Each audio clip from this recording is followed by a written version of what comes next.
My family started as sheep farmers in the Middle Ages. This is when sheep were the backbone of much of England's industry, and the man in charge of the Spencer family 500 years ago was a man called Sir John Spencer. He became quite an important man in the centre of England, a very wealthy man, in many ways self-made. He built up huge flocks of sheep, and with some of the money from that, he built the red brick house in 1508 of Althorp. That house is still under the surface of the one today.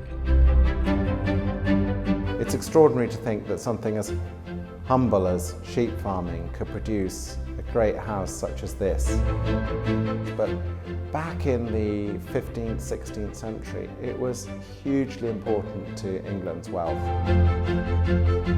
And Sir John Spencer was considered the greatest sheep farmer of them all in his time. Every time I enter the park and see sheep still grazing here, it reminds me of what brought my family to this part of England. They built Althorp here in 1508 off the proceeds of their wealth, which was all off the back of many, many sheep.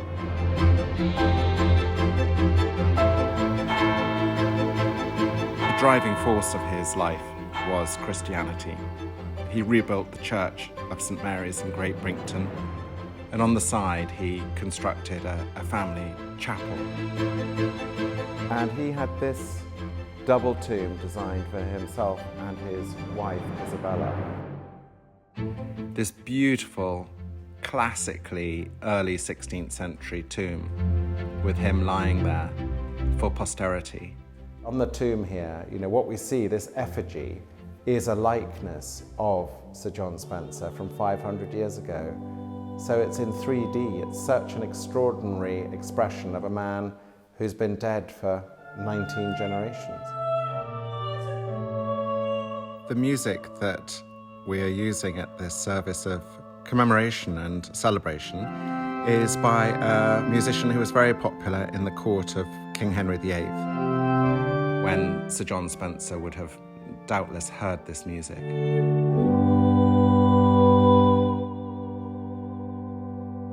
And that seems a rather suitable sentiment for really a hero of the Spencer family.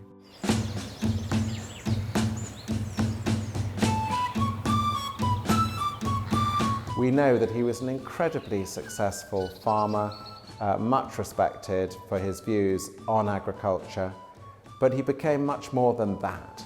He was also a man of influence in this area, and that probably explains why he was knighted by Henry VIII. In the will that Sir John Spencer left in April 1522, he stipulated that whoever lived here after him has to use Althorp as a place of entertainment. Wills can have tricky stipulations in them, but this is one that I've tried to honour and make sure people still enjoy it today. It's a remarkable thing to think that this man, who died 500 years ago, is still seen here in the place which mattered most to him. He is in many ways the founder of the family, and we're still here today. Please don't miss our latest video. Go to spencer1508.com to see what's going on at Althorp, on the estate and in the house.